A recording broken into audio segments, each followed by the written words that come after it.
one of the most fascinating stories in all of the Torah. The conclusion of last week's Parashat Lech Lecha, we read about how Abraham performed Brit Milah on himself and his son Ishmael.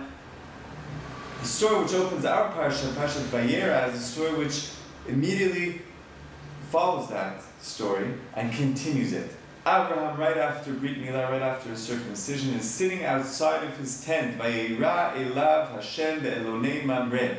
He's sitting in Elonei Mamre at the entrance of his tent, Kechom Hayom, in the heat of the day, and God reveals himself to Abraham. Vayisainav, Vayar v'hinei shlosha anashim nitzavim alav. He sees three men. As he lifts his eyes up, he sees them, and he runs towards them. And he begs of them, Adonai namatzati chen beinecha, please, my sirs, my masters, please do not pass without drinking, without eating a little bit. And Abraham welcomes in these three strange men who seemed like nomadic Arabs, treats them with the utmost respect, gives them food and drink and time to rest, gives them shade from the terrible heat outside. We all know the continuation of the story. These men turn out to be angels sent from God, messengers to inform Abraham of his upcoming birth, the upcoming birth of his son Yitzchak, also to tell him of the upcoming destruction of the city of stone. Now, what's so fascinating about this short passage, this short story? Firstly, we read about the revelation of Hashem to Abraham at the very beginning of the passage as he sits at his tent entrance. Hashem reveals himself to Abraham, Vayera elav Hashem. What's unique about this revelation is that Hashem speaks not to Moshe. There's no message to be transmitted. It's the only time in Tanakh that Hashem reveals himself to man without bringing any specific message. What's more interesting is the diligence, the excitement with which Abraham welcomes in these guests. Why is he welcoming him? Why is this so important? Remember, he's just after Brit Milah. Think about the excruciating pain that he's in. He's 90 years old, 97 years old. He's not a young man. And he's running to take care of his guests, to bring them food and drink and meat and bread. A third interesting idea is the language with which the Torah tells us that these men appear to Abraham. Hinei shlosha anashim nitzavim alav. Three men are standing upon him. This language, let's pay very close attention. This language reminds us of the dream that Yaakov has when he's escaping his brother Esau, where there's a ladder whose legs are connected to the ground and the head reaches the skies, and there are angels climbing up and down this ladder. This is in Yaakov's dream.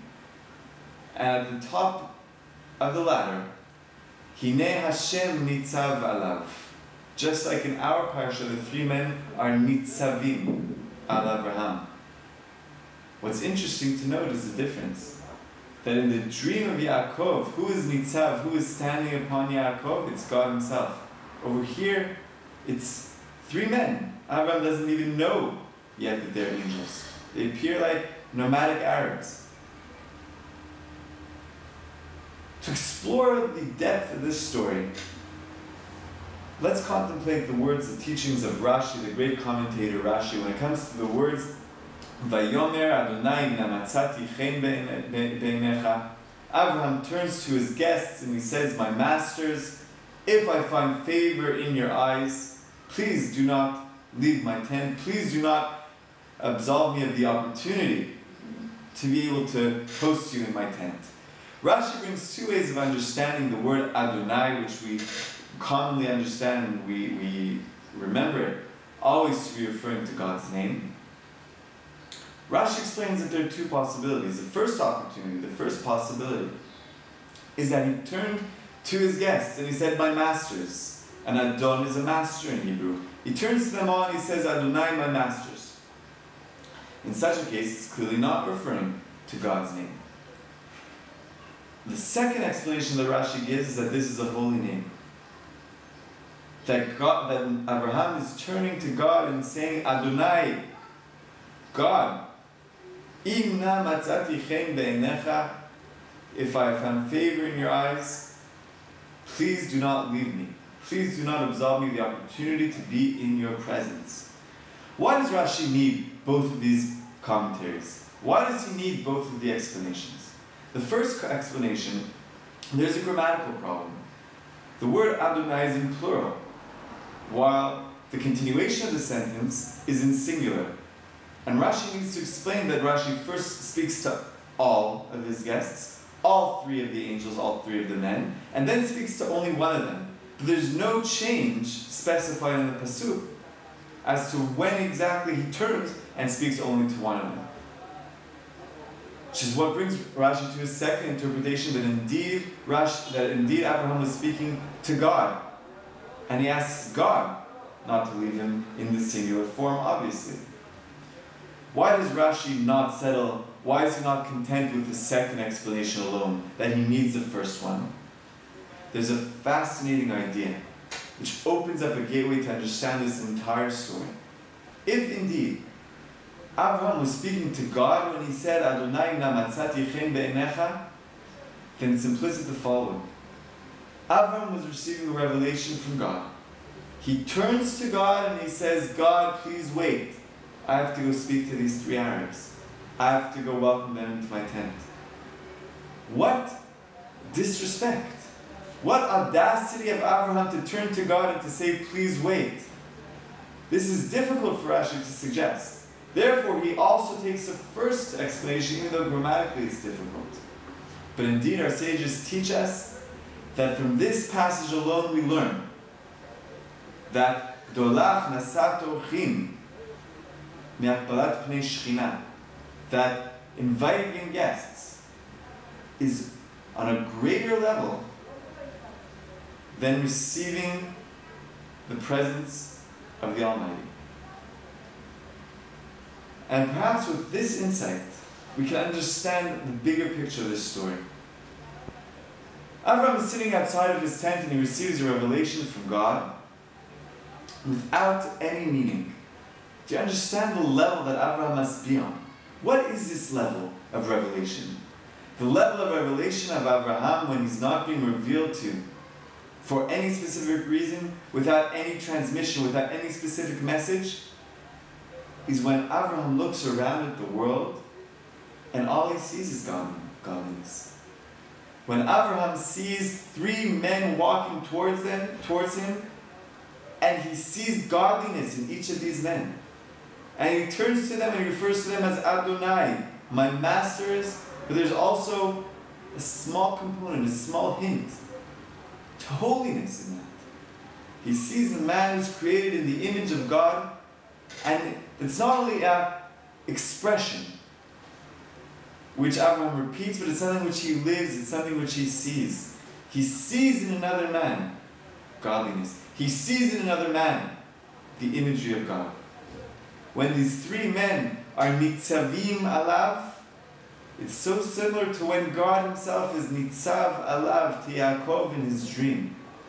The great message of the story is that Abraham is teaching us for all times how to look at another person. How do we relate to our fellow? How do we relate to our friend? Do we see godliness in them? Or do we not? Do we see godliness in ourselves? Or do we not? Ultimately, the difference between the two commentaries in Rashi are so slight. Because at the end of the day, it is holy. The word Adonai is holy. And it's also referring to the three guests, to the three men.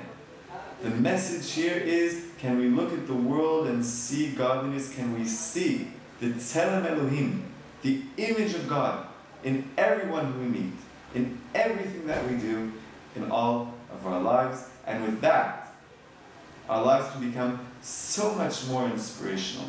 That's the explanation as to why receiving guests is greater than receiving the Shekhinah, receiving the divine presence, because To receive the divine presence as a theoretical substance is one thing, but to see it revealed in the practical world, in my friend, is a much higher level.